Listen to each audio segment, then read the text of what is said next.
fellow citizens, our way of life, our very freedom came under attack in a series of deliberate and deadly terrorist acts. Several shots were fired as President Kennedy's motorcade passed through downtown Dallas. None of us will ever forget this day, yet we go forward to defend freedom and all that is good and just in our world. Here's the say again, please. You're coming out of bounds. Ask not what your country can do for you. Ask what you can do for your country. I have a dream. My four little children one day live in a nation where they will not be judged by the color of their skin, but by the content of their character. I have a dream today. Welcome to the Hagmann Daily Show, weekdays 2 to 3 p.m. Eastern Time. And now your hosts, Joe Hagmann and Jon Robberson.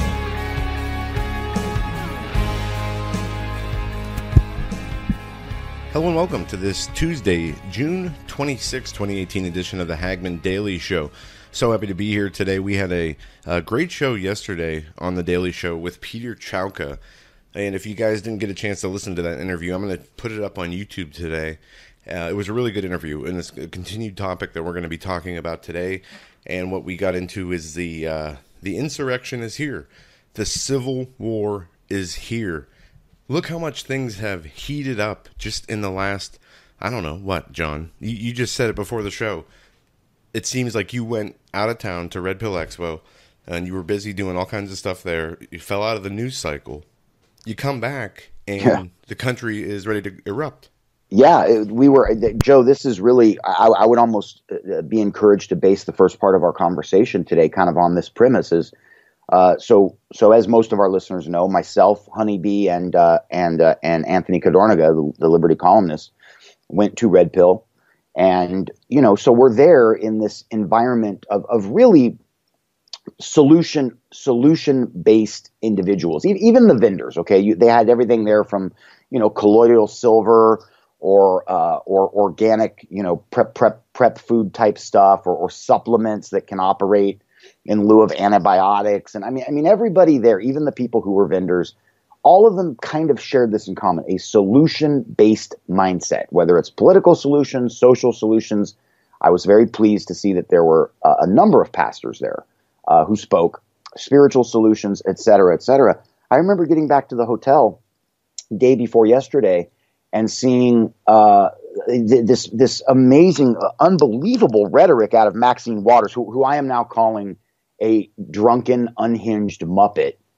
And she should probably, Joe, I think that her rhetoric is incendiary enough and laced with enough implied threats. She, I think, could be arrested. I think that a sharp DA could prosecute her for sure. What do you think? Well, that's the argument that is being made now, what to do with Maxine Waters. There's a piece I put up on Hagmann Report from Judicial Watch, excuse me, from the Washington Times. Judicial Watch files House ethics complaint against Maxine Waters for inciting violence. Judicial Watch Monday filed an ethics complaint against Maxine Waters for inciting violence and assaults on the Trump cabinet. That, according to Tom Fitton, the president of the watchdog organization. The hand-delivered letter to the chairman and co-chairman of the House Office of Congressional Ethics calling for an investigation into whether the California Democrat violated House ethic rules by encouraging violence against Trump cabinet members. Now, this is where it gets interesting. It says, Mrs. Waters made her remarks Saturday during a rally in Los Angeles, during which she told participants to push back on Trump staffers in public places such as restaurants and gas stations.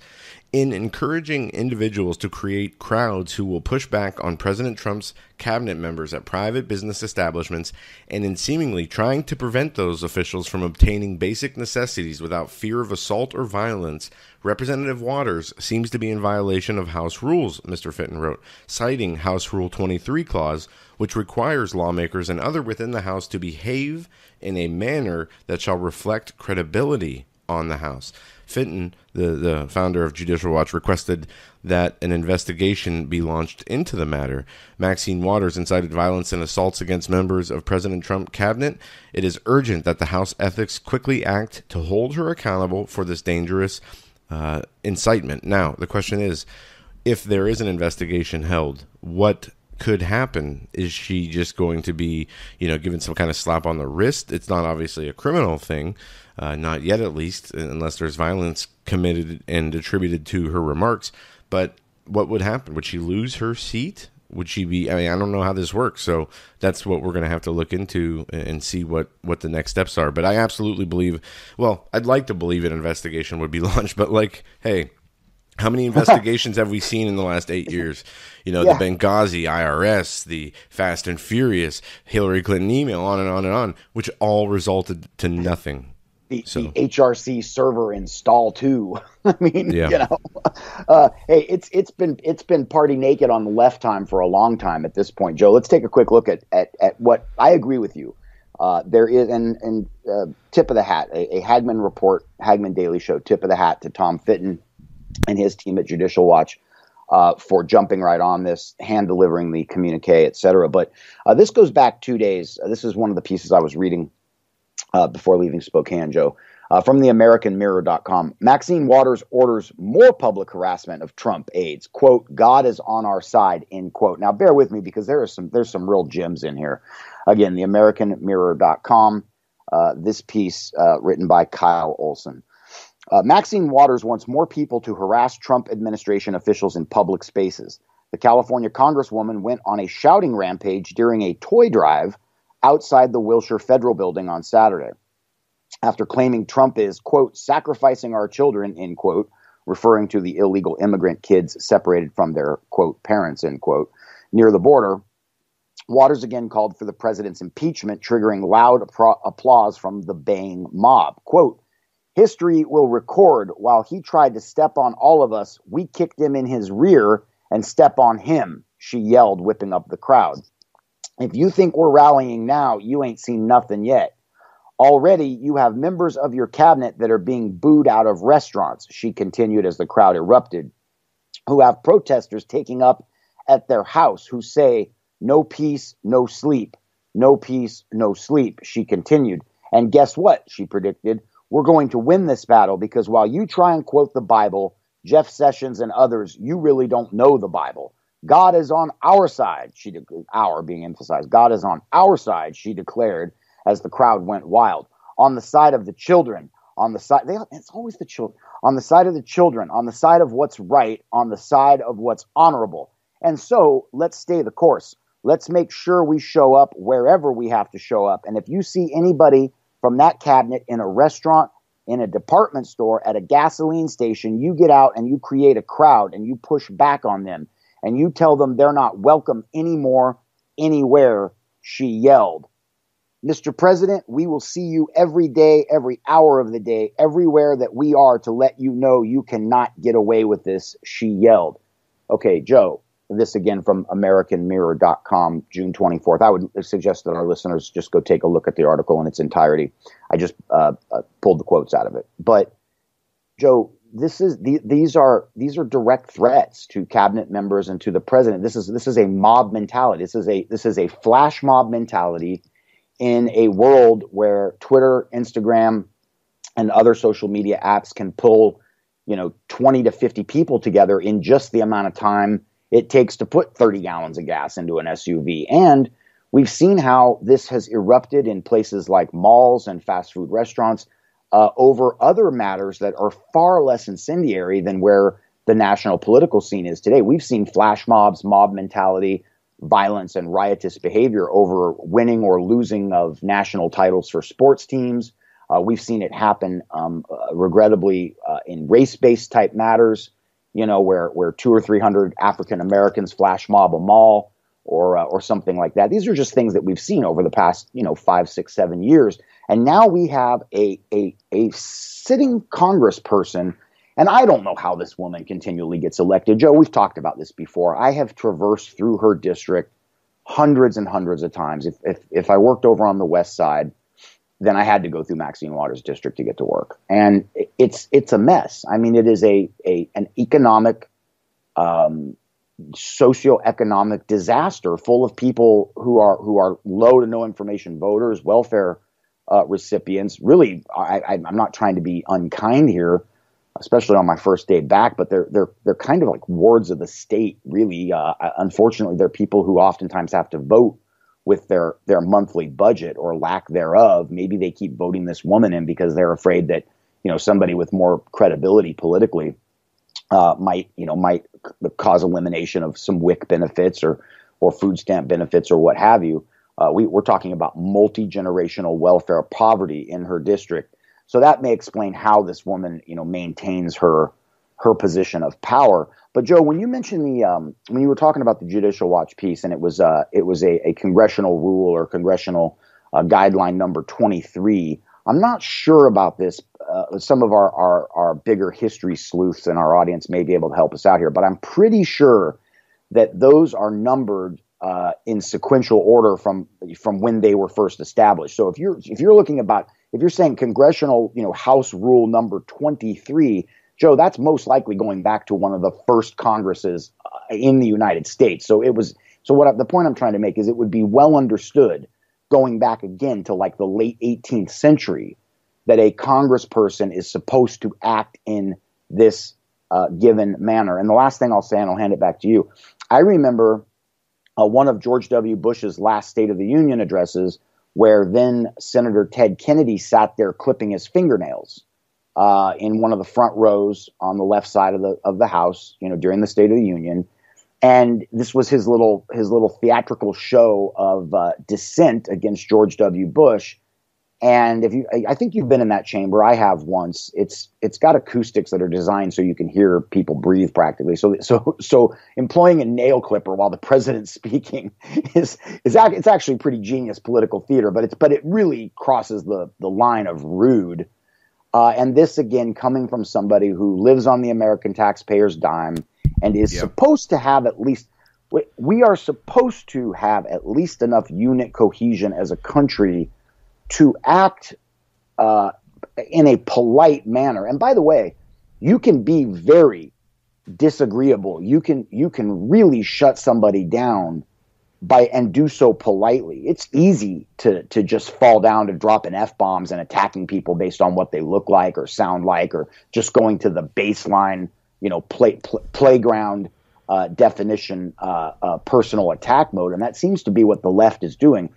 It takes a sharper mind and a quicker wit to actually shut somebody down.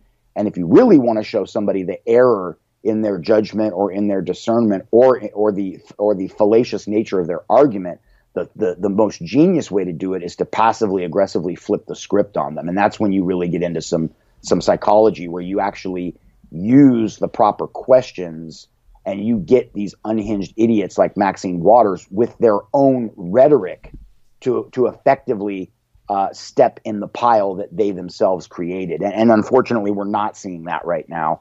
But the Judicial Watch move, I think, is a great step in the right direction. Yeah, yes, it is. And now we're going to get back to the political atmosphere and the just insane amount of tension that we have in our country, in our political world, and how that's going to manifest into violence in the very near future. But I want to talk about a few things first, John. 2 Supreme Court rulings that we saw today. One, we have up on the front of Hagmann Report, the Supreme Court ruled 5-4 in favor of upholding the travel ban that Trump initially put out there, and that was, I guess, shot down by lower courts and lawsuits. But all that is aside now, and the Supreme Court said that his travel ban is allowed to go into effect, and that can't be stopped by any judge.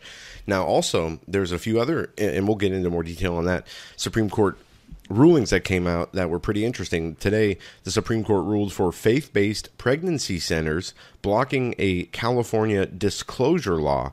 The Supreme Court on Tuesday blocked enforcement of a California law that requires faith-based crisis pregnancy centers to notify patients basically that they can get abortions at Planned Parenthood. It was a law where women would go into these religious institutions, these Christian institutions that are trying to help and save women from having abortions. They put a law on the books that said that those centers had to notify the patients that they had an option to go basically get discounted abortions. And the Supreme Court ruled today that law by the Ninth Circuit Supreme Court was unconstitutional, and it has to immediately, block those people from being able or from having to tell them about like the Planned Parenthoods. So now women who go to these crisis centers are not being read a government script, that tells them that they can go kill their baby, and that's a huge win for the pro-abortion people. Well, shouldn't say huge win, but it's definitely good that these religious institutions that help pregnant women have their babies and have the proper environment and everything, resources to do so, rather than abortion, that the government is not forcing them to have to tell them that they should get an abortion or that those services are available. So again, another Supreme Court win, and they ruled on a lot of stuff today, John. So I know there's going to be a number of other things coming out, but the reaction to the Supreme Court rulings. We talked about one.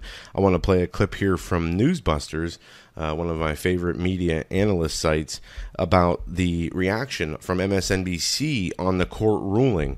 Listen to what, who is this? It's a commentator on Morning Joe, Matt Miller. He's the senior justice and security analyst.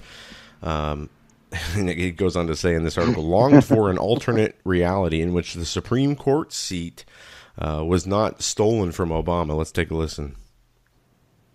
It's a quick clip. And I don't know why I'm having trouble with my browser. You can imagine a hypothetical. Imagine if Merrick Garland were on the Supreme Court and not Neil Gorsuch. Would this decision have turned out the same way? All right, I don't know. I don't know what's going on with my... Well, that was indeed a short clip.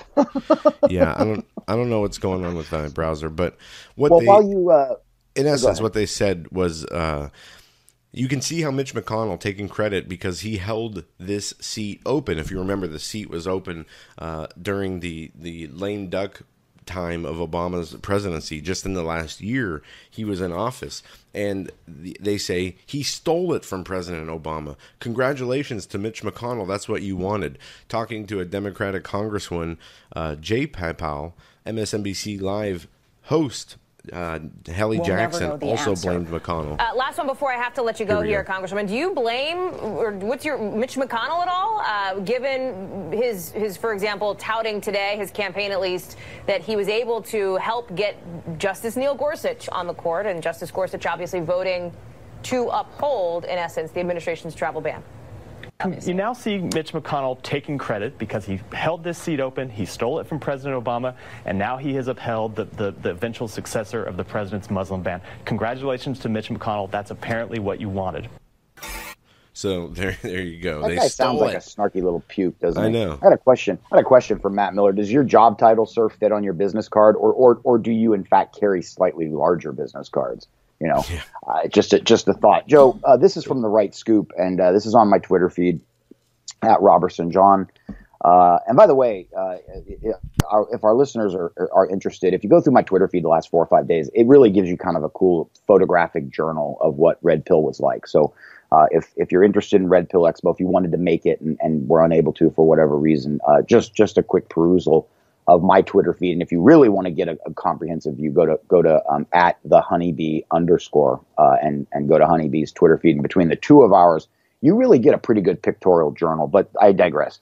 This is from therightscoop.com. Supreme Court gives Trump the win on travel ban, and then update Trump responds. Now this, what therightscoop.com did was they just collated a number of tweets from the Supreme Court, from President Trump, and then from Associated Press and some respondents. But what they also did, Joe, is at the bottom, they actually tagged the opinion in verbatim, page by page. So that's at therightscoop.com. We just posted today for our truth sleuths who really want to read the actual opinion itself. And there are so precious few people out there that have the time or the desire to do so, but it's right there for people to read. And I think we'd be remiss, Joe, if we didn't remind people that this we've got to take the language back. This travel ban nomenclature was cooked up by the left over a year ago, when I believe it was a federal court in Hawaii, if my memory serves correctly, was the first court to rule against the president's wishes. But this is not a travel ban. We're not banning anybody from traveling anywhere. What this is, see, travel ban's got this weird police state connotation where it's like, oh, Joe, we're going to have to apply for visas to go visit Pastor Mike Spalding over in Lima, Ohio. Oh man, if we cross the state border, we're under a travel ban. No. What we are is we are vetting individuals from a very small handful of countries, all of whom are either war-torn nations, have tin-pot dictatorships, or they're under some kind of crazy form of Sharia law. And in some cases, proclaiming themselves to be the epicenter, the titular head of the new caliphate. And they're all sitting around waiting for the 12th Imam, for the Mahdi to show up. So these are countries that for whatever reason are unstable, and they have a tendency to produce very high per capita percentages of people who do things like yell Allahu Akbar and drive a van into a group of innocent pedestrians. So this is not a travel ban. This is a vetting process aimed at specific countries. This isn't even a, quote, we hate Muslims law or issue. This is an issue of, and really, Joe, I hate the way, I know you do too, I hate it, the way national security is bandied around. I don't care who's president, George W. Bush, Barack Obama, Bill Clinton, Pappy Bush, who incidentally probably had a hand in killing JFK. But anyway, they always bandy around, oh, it's national security. National security. We can't get into that. National security. That's oftentimes a euphemism for we just got caught massively breaking the law and we don't want anybody to find out. So it's national security. But in this particular case, this actually is an issue of national security.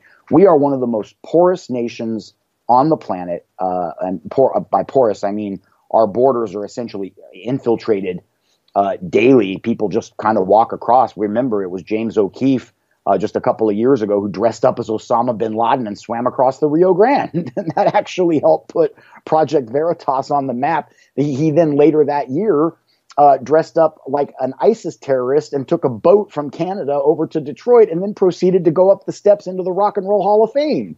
So, or maybe he was over to Cleveland. I don't remember. It was one of the, I think, wherever the Rock and Roll Hall of Fame is. He took a boat across one of the Great Lakes and he was dressed like an ISIS fighter. So these are, again, political theater, but you can see the point that James O'Keefe was making, which is that there's not the border control needed.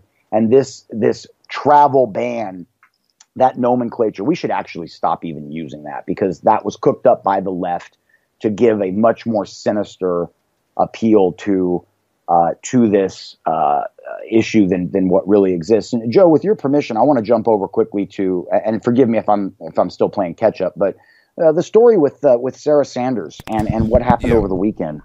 Okay, so there's a lot of stuff we should get into, John. And before we're going to put that on the back burner. But yes, we're going to get into all this Sarah Sanders stuff and exactly what's going on. But to bring a little levity and to bring just listen to this story. This is great. Go home, Jim. Trump supporters heckle fake news Jim Acosta ahead of rally. This is on Newsbusters again.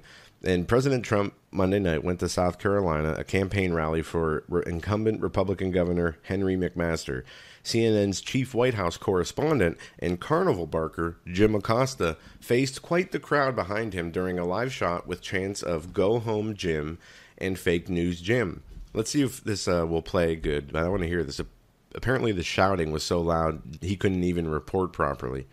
It says, as for the first live shot, Situation Room host Wolf Blitzer wasn't even able to finish tossing to Acosta before the audio piped in a crowd chanting "Fake news, Jim" over Acosta's shoulder with the CNN sucks sign in plain sight. Acosta spoke live before his preceded immigration report, but he could barely be heard over the people behind him. Now, I don't know, again, this is not playing, but come on. Well, okay. It'll play in a second. It offers an interesting counterpoint, Joe, to what Maxine Waters is calling for. And this is where the country is today. We've got Sarah Sanders, for example, being heckled out of this Red Hen restaurant. And there's a piece that I want to touch on that talks about a quote by Thomas Jefferson. And this writer makes a very interesting piece of social commentary as to where we are today. Very astute. But this is happening on both sides. Okay, so we've got the right, we've got the mega nation, the bird herd from Twitter shouting down Jim Acosta, and I personally have no problem with that. Jim Acosta's a clown. He is a carnival barker. It's amazing to me that the man has a career in journalism. It's one thing to yell at a reporter and tell them that they're fake news and tell them that they suck, but it's another thing to tell people to harass and kidnap and rape and the craziness. Absolutely.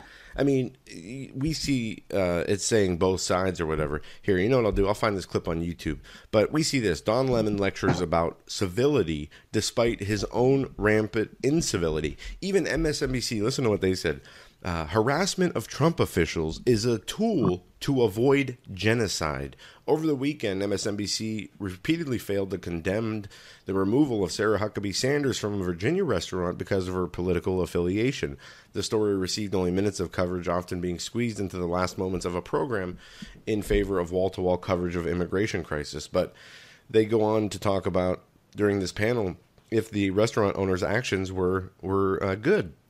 And he said, absolutely. This time for moral and ethical courage. It's not time for being scared. The behavior of the Trump administration, according to Emerson, demands some public response that's appropriate. The appropriateness of public humiliation of government officials went unquestioned. And they even go on to say that this is a tool to avoid genocide. Like somebody's coming after them. Please. Look, again, just borrowing a page from Doug Hagmann, going back to like day 1, minute 1 of the Hagmann Report. Words matter.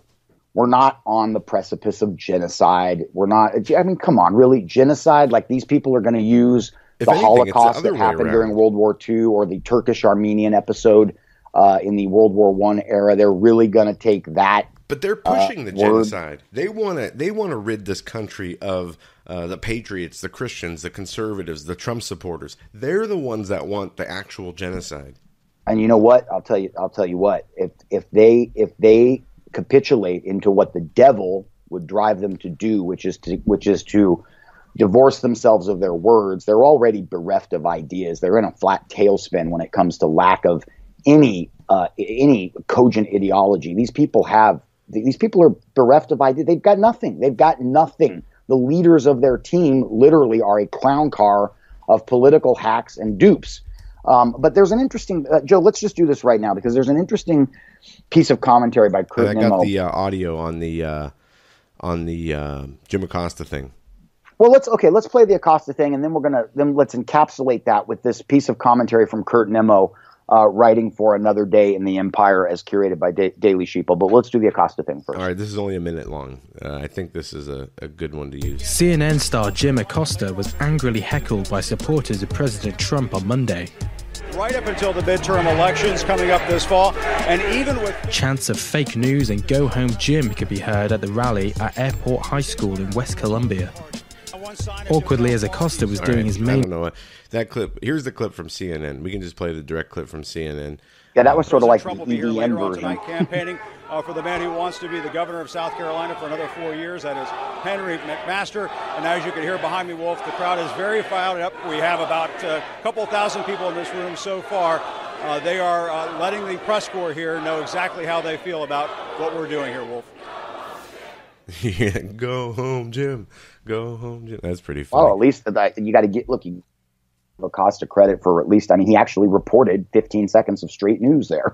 As much as it must have dismayed him to have to get off of his social construct narrative, he actually for 15 seconds reported the legitimate facts of what were occurring, and he even did it in real time.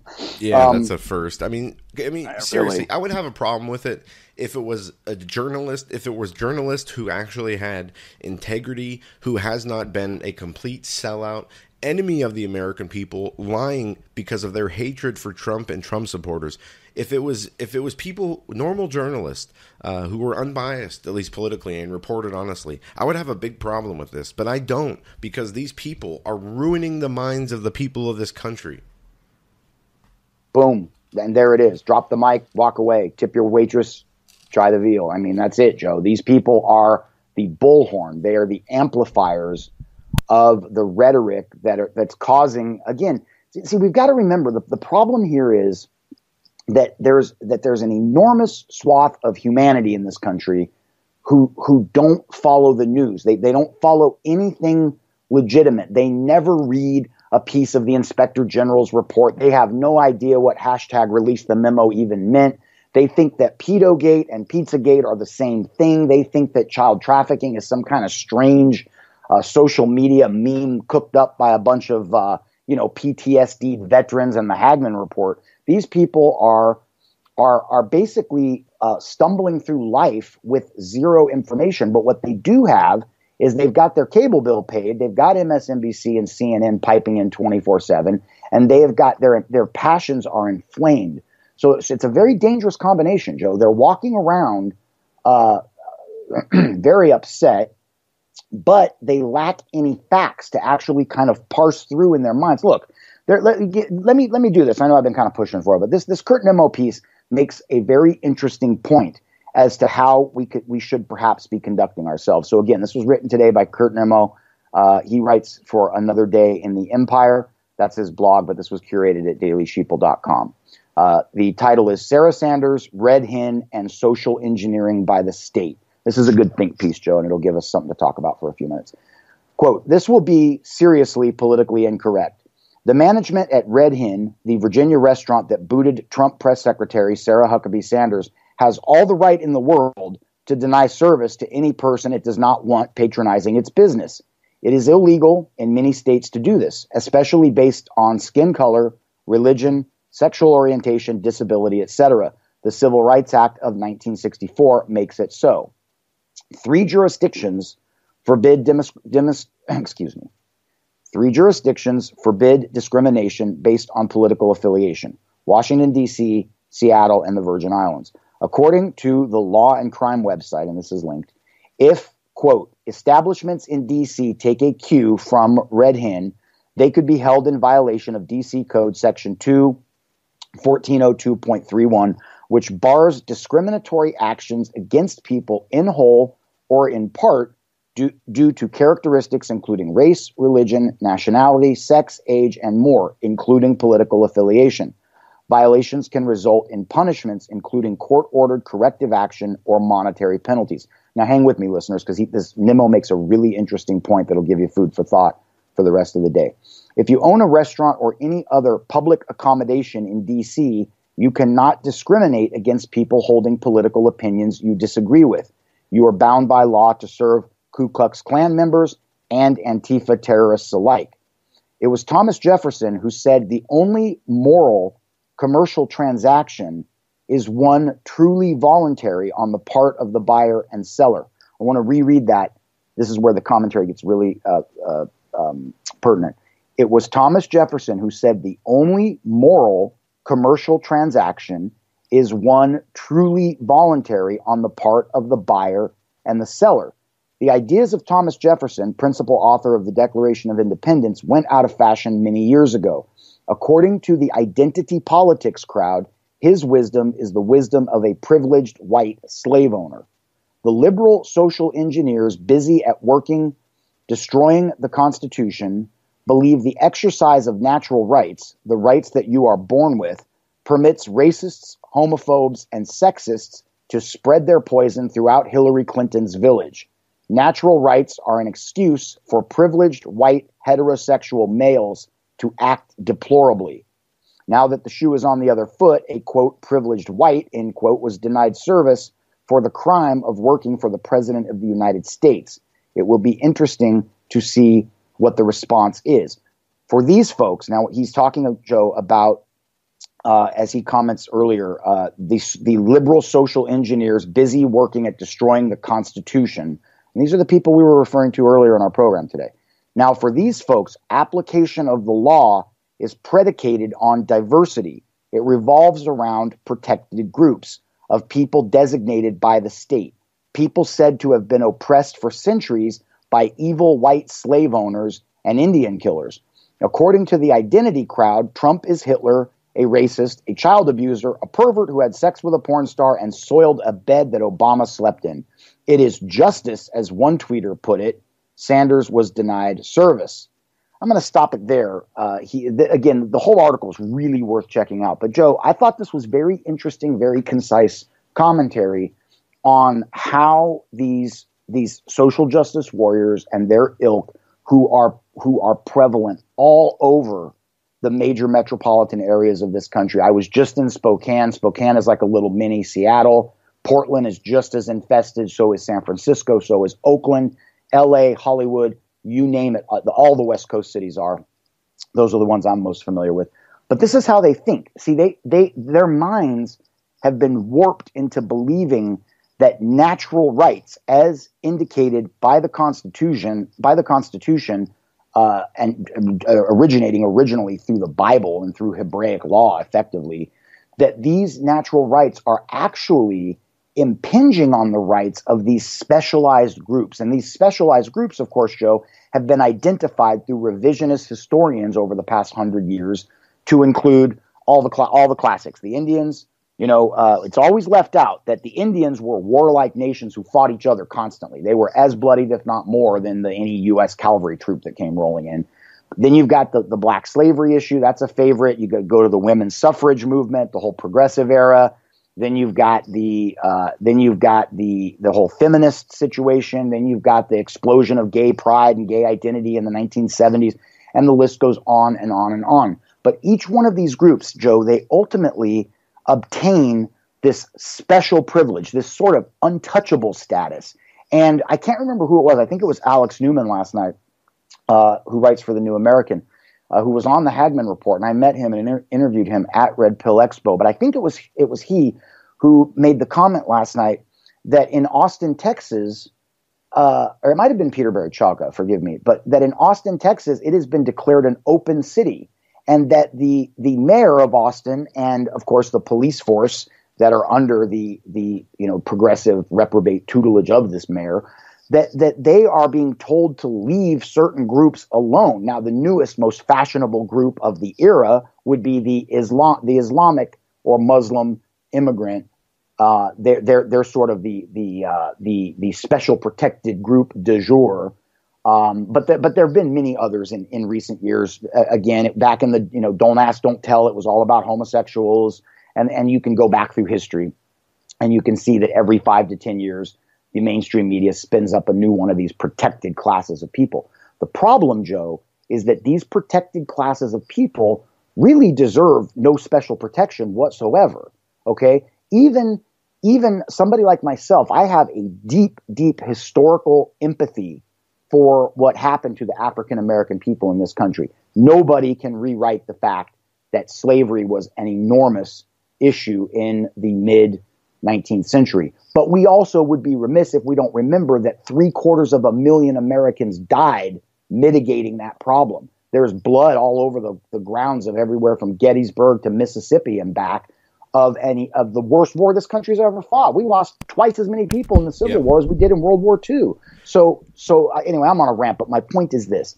These protected classes of people, in most cases, don't deserve this social identity kind of political protection that they're being given.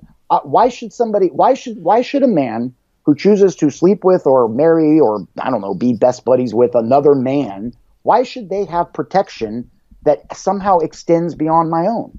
How is that in any way, shape, or form justice? And yet these people call themselves social justice warriors. I'm sorry, Joe. I'll take a breath. Well, I said this the other day on the show when Winston Churchill made a famous quote a long time ago where he said, "The fascists of the future will call themselves anti-fascist." And that's what we see today. These liberals who are the ones who had said, you need to be accepting of this and that, you need to be tolerant of this or that, are absolutely intolerant of any and everything that they disagree with. And you're exactly right, John. They want extra rights, extra protections, while they want to take away the rights of those who are their opponents. It's absolutely crazy. And as far as the legalities behind Sarah Huckabee Sanders leaving the restaurant, it is illegal to discriminate against a person based on political ideologies only in certain states and jurisdictions. And it's different for each state, each city. So I don't know what the actual laws are, but I have seen a few headlines that said, what's the name of the restaurant? Was it the Red Hen, I think?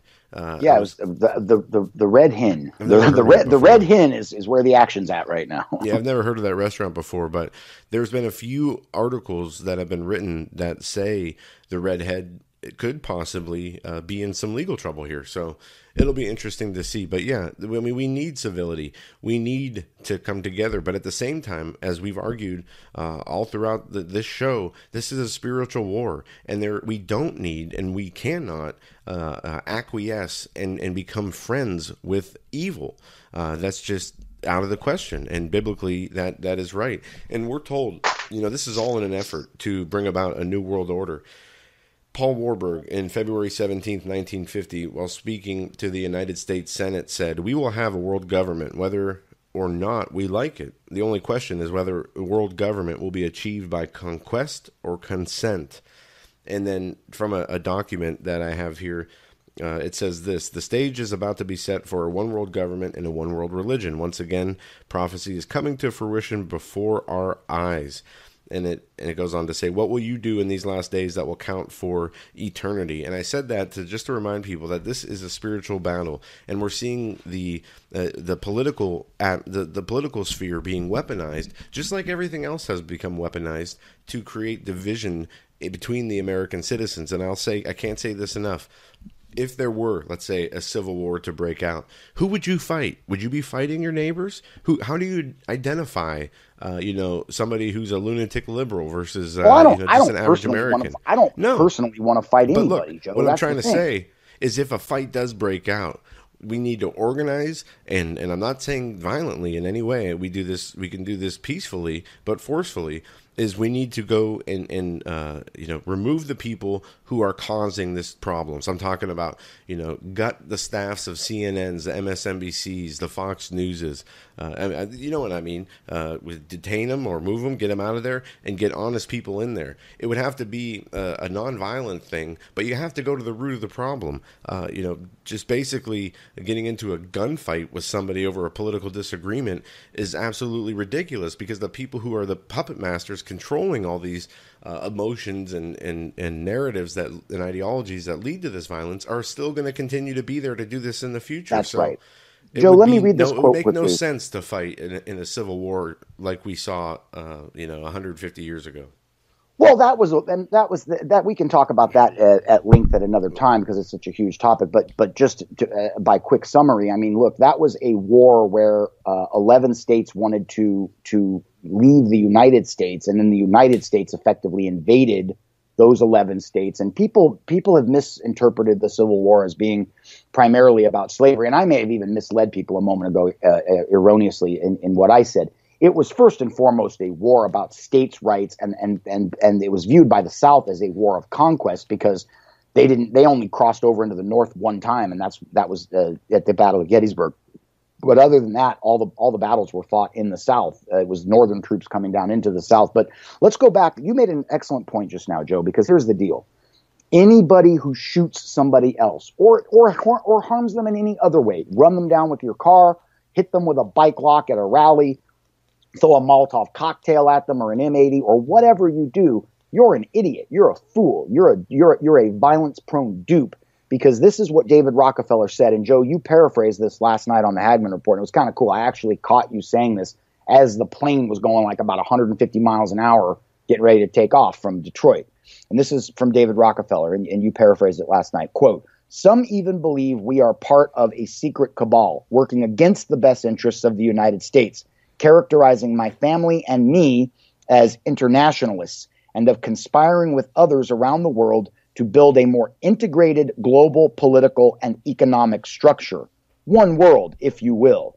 If that's the charge, I stand guilty, and I am proud of it." Now, that's the pinned tweet on my Twitter account that's been up since November 24th of last year. It's got over 1,000 retweets. And I added to it, the Luciferian global elite tell you exactly what they intend to do. So why are 90% of Americans stumbling around dumb as a box of rocks? And that's my exhortation to people today. Look, violence is going to happen. This is going to be a very rough summer, Joe. But we owe it to ourselves, we owe it to our God, and we owe it to our families to stay cool. Like, nobody's putting a gun in anybody else's head and saying you have to go to Washington, D.C. and get into a massive several hundred person melee that looks something like it's out of the movie Braveheart. Like, nobody's saying you have to do that. Nobody's telling you that you have to go harass the press secretary when she's just trying to have dinner with her family. These are decisions that each individual is making. And whereas I believe that the Jim Acostas, the Don Lemons, the Stelters of the world are most definitely responsible for amplifying and throwing gasoline on the fire, so to speak. They do bear responsibility. Joe, at the end of the day, it's still up to every single person, whether you are a multimillionaire, ideologue, or whether you're, driving a truck part-time for a living. It's up to each and every one of us to decide who you're going to be and what your role in this national crisis is. We don't have an immigration crisis in this country, Joe. We have a national identity crisis. That's what's really going on. We've got a country, to borrow from some verbiage of the Civil War era, that is about to tear itself asunder. That's what's going on here. Well, John, and it's interesting you mentioned the identity crisis part, because yesterday we had Peter Chalk on the Daily Show, and we were talking about the Tavistock Institute, and specifically a book called Tavistock Institute, Social Engineering and Manipulation. And in there, the author quotes the mission statement of what they want to achieve, and that is to exactly what you said: create an identity crisis and remove what was I guess traditional and what we as humans have always abided by, to remove that mindset and that spirit and replace it with a new mindset and a new soul, a new pseudo soul. And that's the whole goal of the social engineering. And it's paving the way for the Antichrist. If you want to tie it into biblical prophecy, this is exactly what they're doing. And even with the election of President Trump, going from one extreme, Obama, to another extreme, Trump, this is all working in tandem to pave the way for the Antichrist. Whether we want to accept that or not, that's what I believe to be the truth. That is the truth. And it is a spirit of Antichrist. And I even had a dream last night that I was speaking to a group of people, and I was explaining to them that much of the technology that they so love and adore is at its root of and from a spirit of Antichrist. I want to speak briefly about our friend Gon Shamira, who did a brief piece with you last night on the Hagmann Report. Joe, I spoke with him for 2 hours offline night before last, and I got stuck for an extra day in Spokane. So he and I wound up having a really productive conversation. And what we'd like to do, what we're talking about doing, Joe, is having him join us on the Daily Show for a series of discussions about where we're at right now with technology and how it's being used. And bear with me, listeners, I'm not diverting off the topic here, because Joe, what we saw in the last 2 weeks, and I don't want to belabor this point at all because we've covered it ad nauseum, but what we saw with the whole Tucson debacle right before I went to Red Pill, what we saw a situation where well-meaning individuals in our camp, these are not the people who are putting on the black hoodies and running around Seattle.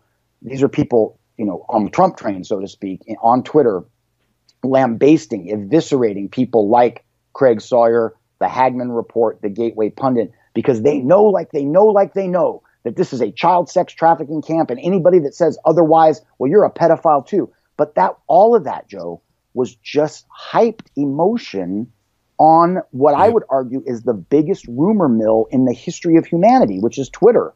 Twitter is the biggest junior high locker room behind the palm whispering kind of gossip mill ever created. And so Gon Shamira's got some interesting insights in this. He's been tracking this from the biblical and prophetic side of things for a number of years, going back to Age of Deceit and his efforts since then. So anyway, Joe, I invited Gons to kind of do a check-in with us, maybe once a week or something, kind of the same way we run Stephen Minking. But what we'll do is we'll structure this so that we can pick his brain about how we as Christians and as Americans and as patriots, remember, listeners, we're supposed to be the side here of reason. and of discernment and cogent reasoning and logic. We're supposed to be the adults in the room, because the other side has completely divorced themselves of any responsibility. We saw in the summer of 2016 and 2017 people being beaten and bloodied all over this country for no reason. Beautiful women being pelted with eggs, and octogenarians being knocked cold in the People's Park in Berkeley. Some poor old 85-year-old man laying there in the grass out cold because some jerk 20-year-old socked him in the head. It's up to us to be the tempered spirits in this thing. And I will say this, and I'll make this one of my final comments for today, Joe. By God, if these people do bring violence to our doorsteps, then the reality is that we will cross the Rubicon and we will unleash the dogs of war. And that's a fact. That's the reality. So to the leftist reprobate retards out there, I would very emphatically remind all of them, you're messing with the wrong crew. You're messing with law enforcement, veterans, active duty, and you're messing with people like Joe Hagmann and myself, and there's millions of us who are decent guys. We work our butts off. But pretty much all we do, guys, is pretty much work and live really pretty modest and quiet lives. But we work like crazy. We're constantly digging into what's going on. We work 12, 14 hours a day. You're only going to push people like us so far. And I'm not trying to spout incendiary rhetoric here, Joe. I'm just telling people what I believe to be the honest to God truth. There will come a point where you run out of cheeks to turn. Yeah, and one of the things that I think was a big miscalculation on the part of Trump supporters is we saw for 8 years, and much longer than that behind the scenes, this push by the Obama administration really ramping up this racial divide in the country. And we saw this whole Black Lives Matter, the basically calling for the assassination of police officers, and all this sparked the flames. And we thought when Trump got elected that was going to that was going to change everything, that things would be much better under Trump and we would return to civility. But the opposite is true. It has only inflamed these people even more. And as somebody here has wrote here on the internets, load up on ammo and food, my friends. The left is going into full retard mode, and the left media is pushing the harm to Trump supporters. We are at the crossroads right now. Either it's going into a civil war or the left will fade away. And I think it's going to get a lot worse. It's time to load up on the ammo and food preps, which brings me to the other point. Our sponsor, simplycleanfoods.net. You can't... Boom. Segway. You can't, in these times, you want to make sure you have that security of food and food security and safety. And simplycleanfoods.net is a great company. You can they have all kinds of specials there, buy a year's worth of food or the alt media pack, and you can do it with 6 months, no money for 6 months, something like that, no interest. And they have great deals on not only food, but survival products. They're GMO free.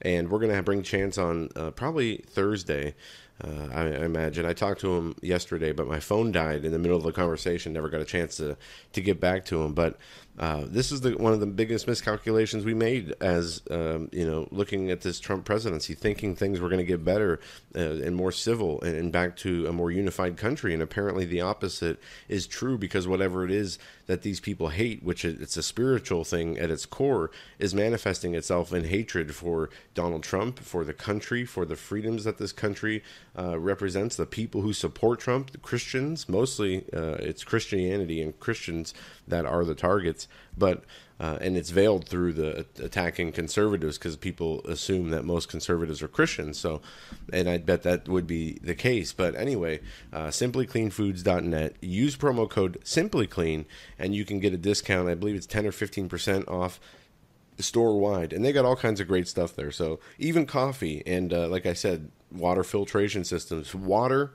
food are the two most important things. Well, obviously shelter first, and then in a situation where you don't have any type of, we'll say electricity or even civility, and you have a complete breakdown of societal norms, you need shelter, then you need water, then you need food. You can live 3 days without water, you can live 3 weeks without food, but if you want to ensure that you'll be able to at least keep some food in your belly, for 6 months, for a year, if things go bad, you can go to simplycleanfoods.net, buy stuff there, or you can do what I do, which is, I try to do this, and I've been not doing the greatest job lately, but just this week, when I was at the grocery store, I bought a couple extra bags of rice and a couple extra cans of vegetables. And I don't have a huge supply of stuff, but every little bit helps. So, make sure if you're not doing it one way, you're doing it in some way to ensure that if something does go bad, you'll be able to provide for yourself and your family.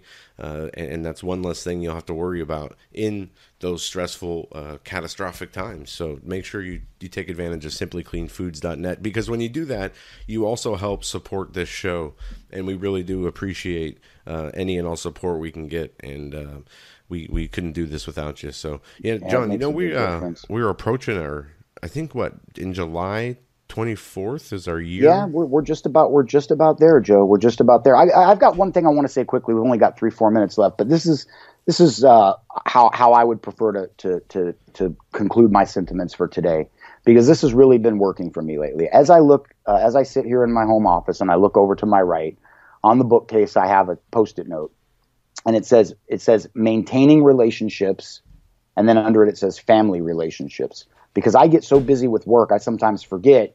I haven't talked to my dad in a week. I need to call my dad. He's on the other side of the country, and he worries about me, and he just wants to know I'm okay. It's kind of funny, Joe, because I have the same dynamic to a degree with my dad that I do with Doug. If I don't call and check in with Doug, the clock is ticking. At some point, Doug's going to get irritated, and I'm going to get a call from him. So anyway, the point is, in these tumultuous times, what can you as an individual do? What can you do? Okay, I tweeted this out the other day.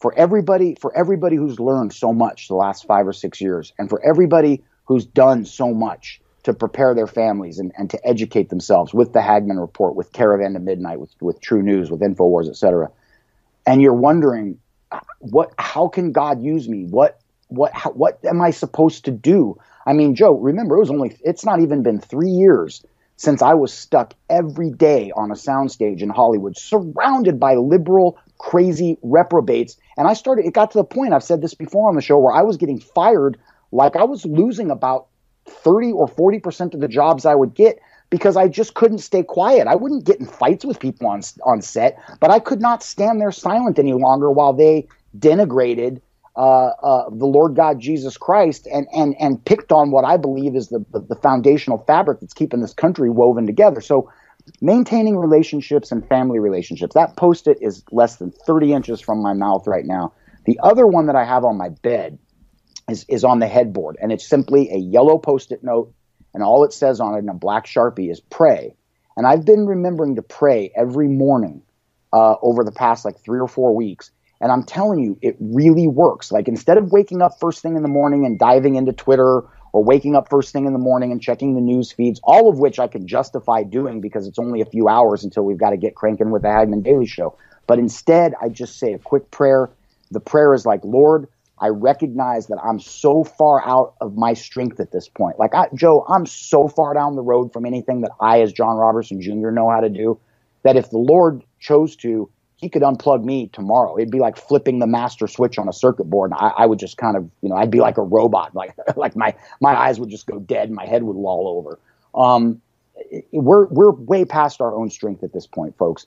So we need to pray each morning, give the day back to the Lord, ask him to order your steps, acknowledge him as the creator, as your Lord, as your God, as your protector, your intercessor, your provider. And you will be amazed. I know this sounds like Christianity 101, and I guess this is basically like day one Sunday school. But man, how many of us have forgotten how important this is? And I will say from personal testimony right now that it really works. And as you know, Joe, life for the last 3 or 4 weeks has not been easy. I had a tooth fall out of my head last week, had to jump on a plane a couple hours later, do the whole red pill thing. I've got to go pick up a suitcase that's got over $10,000 a year in it right now that's been sitting in Detroit overnight. So there's been a lot of stressors in our lives, but you got to pray, man.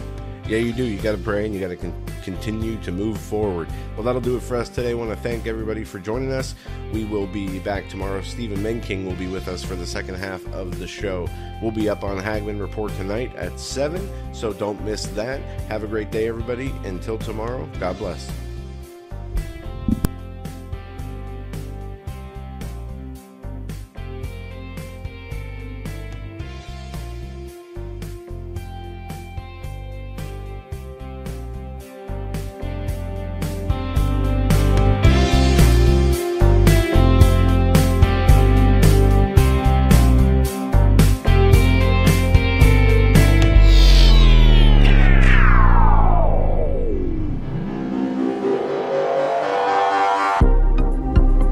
The Hagmann Daily Show is brought to you by the Hagmann Report. Tune in to the Hagmann Report weekdays, 7 to 10 p.m. Eastern Time. For more information, go to HagmannReport.com. That's HagmannReport.com.